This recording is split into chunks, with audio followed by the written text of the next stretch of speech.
Annoncé lors de votre discours, vous avez fait, vous êtes appesanti sur le pourquoi de la création de la MIC et quelle est la performance en ce moment-ci. Mais fait très intéressant, c'est que vous allez mettre en place un fonds séparé, un Rainy Day Fund. Pourriez-vous élaborer davantage là-dessus le pourquoi quand ce fonds-là a été mis en place et quels sont vos objectifs en termes de capacité de ce fonds-là? Bien sûr. Non, mais comme on connaît, nous mettons un MIC en place.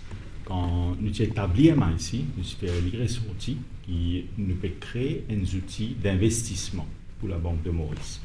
Et aujourd'hui, la MIC, je suis très content quand vous voyez que la MIC réussit à investir dans un projet qui permet retour. Et d'ailleurs, comment le shareholder de la MIC, maintenant, at some point in time, évidemment, MIC, pour bien, commence à payer ça va retour-là au shareholder. Alors, le plan, c'est quoi maintenant, quand nous gagnons ça va retour-là, qui nous fait avec ça? Tout simplement, au niveau de la Banque de Maurice, nous pouvons mettre dans une réserve spéciale qui peut être appelée à grandir, bien sûr, comme as we evolve.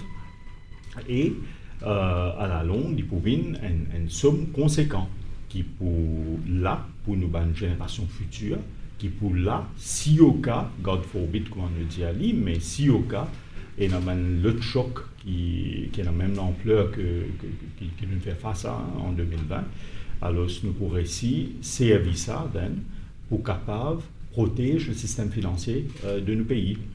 D'ailleurs, nous partageons un tel mécanisme avec la MIC maintenant, qui peut permettre de nous mettre en place ce nouveau fonds-là, qui nous appelle un fonds pour une génération future, pour le pays. Donc c'est tout un profit de la MIC, uniquement de la MIC qui vous rentre là-dedans. Et c'est un fonds en roupies, en effet. Évidemment. Est-ce qu'il faut ne pas investir ça sur ici là? Bon, oui, il peut rester, c'est pour le pays, effectivement. Donc, quel est, au vu ce qu'il nous fait trouver en 2020 et quelle quantité cash nous a investi dans MIC et comment ça fait soutenir le secteur financier en pleine crash. Donc, pour qui vous pensez ça taille, ça Rainy Day Fund là, vous a été pour qui nous récit et... Bon, écoutez, nous pas connaissons qui se fait à nous quand Covid a frappé, quand la pandémie a frappé. Bien sûr, nous pas connaissons la magnitude of the shocks if ever we have to face them, qui peut être. Alors, pour nous, c'est un fonds qui pourrait être appelé à grandir, il peut continuer à grandir. Et nous prenons un taille fixe à ça, mais il dépend de nos opérations, le bon retour qui MIC peut faire et tout le bon retour qui nous peut faire, il peut rentrer dans sa fonds là. Nous consolidons sa fonds là à la longue, il peut être appelé à une réserve qui est assez conséquente, pour vous dire. Dans quel secteur pour investir? Bon, ça c'est une question plus appropriée pour la MIC, ça c'est un peu plus d'étudier, mais comme on dit à lui, vous connaissez, quand nous mettons un MIC en place en 2020, nous définissons dans sa constitution même 3 affaires qui sont très clés. Un, c'était bien sûr à l'époque pour accompagner une campagne systémique et viable qui se peut faire face à une pression suite à la pandémie. Deuxième, c'était pour investir vraiment dans un créneau d'avenir, dans une activité d'avenir. Et là, nous sommes cause d'une activité dans l'énergie renouvelable, dans une activité qui permet plus beaucoup food security dans le pays, dans une pharmaceutique, dans une biotechnologie, dans tout ce qui est innovation driven, comme on appelle. Alors, bien sûr, la MIC pour continuer à investir d'après ce mandat qui nous définit, il peut inclure un secteur traditionnel et aussi un secteur émergent, un nouveau créneau d'activité qui peut être appelé pour jouer un rôle important dans l'économie. Mais il est important de me faire ressortir ici que tout ce qu'il a MIC peut faire comme un outil de la Banque de Maurice, au fait, il est directement lié au mandat de la Banque de Maurice, parce que dans la loi de la Banque de Maurice, il est très clair que la Banque de Maurice est responsable pour, comment on appelle, un orderly and balanced economic development dans le pays. Alors, les sous ce mandat-là qui est MIC pour continuer à faire ce qu'il peut faire. Bien sûr, évidemment, en travaillant ensemble avec tout le monde commercial. Hein. You have now 3 new partners on ASIF, maybe. ASIF.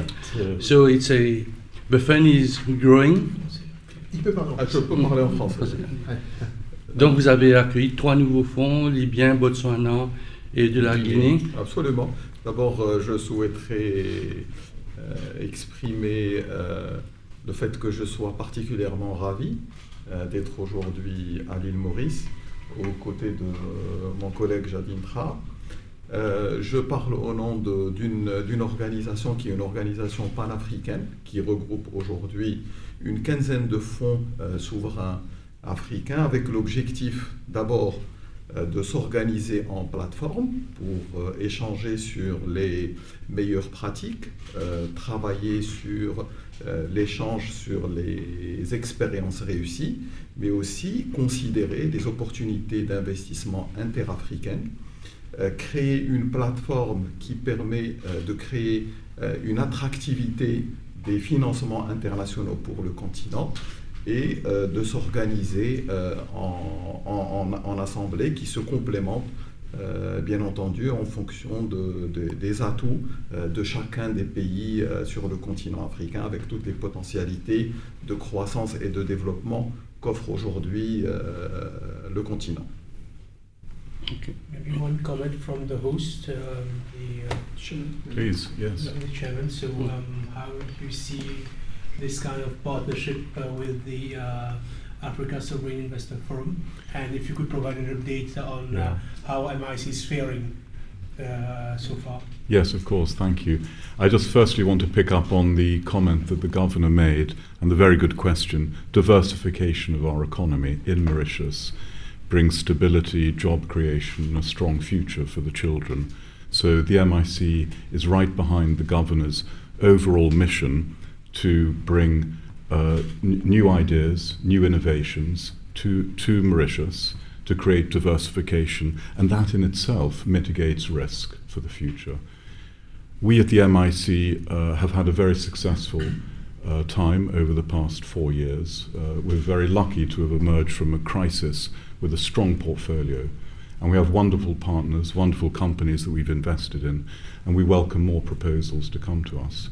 And as evidence of our more continental approach, we really welcome ASIF. This is such an important initiative for all of Africa. We hope Mauritius can play a really big part in mobilizing capital from America, Europe and Asia through the good work of the ASIF organization into Mauritius, sometimes through Mauritius into other African nations.